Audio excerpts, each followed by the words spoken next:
fight between the governor and Disney is filled with contradictions and omissions, and one big thing that neither side may want you to know. First, the governor said he's making Disney play by the same rules as other large theme parks. And so now we're basically, Disney's going to be treated like SeaWorld is treated or like any of these others. And then he called for new state inspections for Disney attractions, but not SeaWorld and any of these other large theme parks. Buckle up, there's going to be more. DeSantis claims Disney pulled a fast one by sneakily signing away the special district's power to Disney at the last minute before the state takeover. They tried to pull a fast one on the way out the door. They've been caught on that. Yet records show it was based on a comprehensive plan DeSantis' own administration reviewed and found to be in compliance with state law last summer. And then the Disney board issued a public notice in January and then passed and signed it in a public meeting in February. And DeSantis didn't find out about it until a month later. For context, it's not the first time something slipped by him. For example, he missed the audit his administration received about the state's online unemployment system, which flagged hundreds of problems with it a year before it crashed. But it was not something that ever reached my desk. And then weeks after it crashed, he still told people to keep using it because he was out of the loop. I actually said go to the website because they told me that was the way to do it. But DeSantis and his allies immediately caught Disney criticizing his restrictions on discussing sexual orientation in school and calling it the Don't Say Gay bill, which they claim is a lie on grounds there are circumstances in which someone could still legally say the word gay in school. And so when you kick the hornet's nest, sometimes issues pop up, and this is one. This would never have happened had Disney not chosen to lie to Floridians and try to import California values into Florida. And that's what drove DeSantis and the legislature to take action against Disney. We joined with the governor in saying it was Disney's decision to go from an apolitical, safe 25,000 acres and try to be involved in public policy. Therefore, we will put some authority around what you do. And I gladly joined the governor in doing that.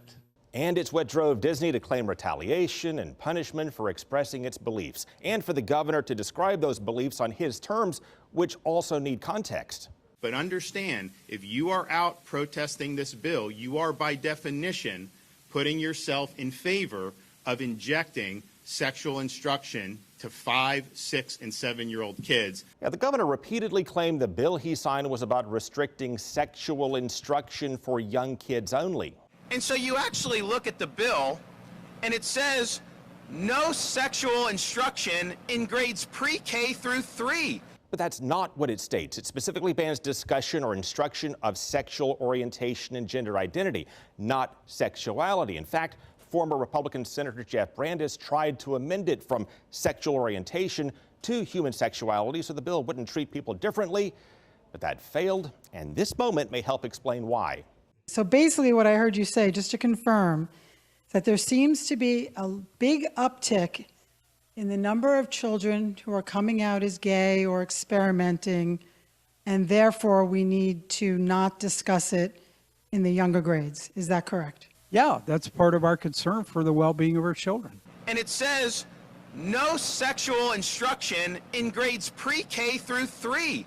And it also did not stop at grades pre-K through 3 because it included a clause that extended the restrictions to higher grades based on what's deemed age or developmentally appropriate.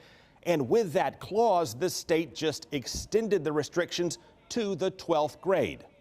But while DeSantis and Disney agree that's what set off their fight, Disney also did something else that, again, neither side may want us to highlight. Disney had been bankrolling the governor and other state leaders' political campaigns and then cut off those donations. The governor and Republican lawmakers took no interest in dissolving Disney's special district when Disney was bankrolling them, and in fact gave it additional special treatment.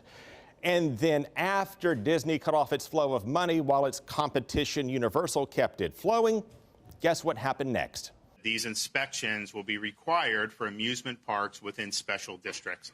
And as you know, those parks are not necessarily within special districts. Disney got new statewide inspections, while Universal and other large theme parks got a pass. And lawmakers also moved legislation to replace the specialty license plate promoting Give Kids the World, which provides free vacations for critically ill kids, for a new plate promoting the Universal theme parks. while the governor's board plans new tax hikes for Disney, while the governor said some people are talking about building a state prison in the Disney zone, while the state continues to give Universal millions in tax credits by designating it as part of a blighted, poverty-stricken high crime zone. I wouldn't say that there's poverty and blight. That's not a given question. So to clarify, designating it as a blighted high crime zone for tax purposes so that it can legally grant Universal millions in tax credits intended to fight poverty and blight.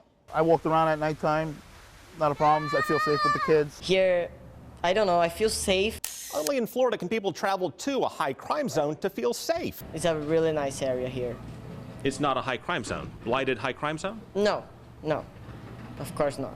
Which brings us right back to this fight filled with contradictions and omissions and a combination of money, power, and politics.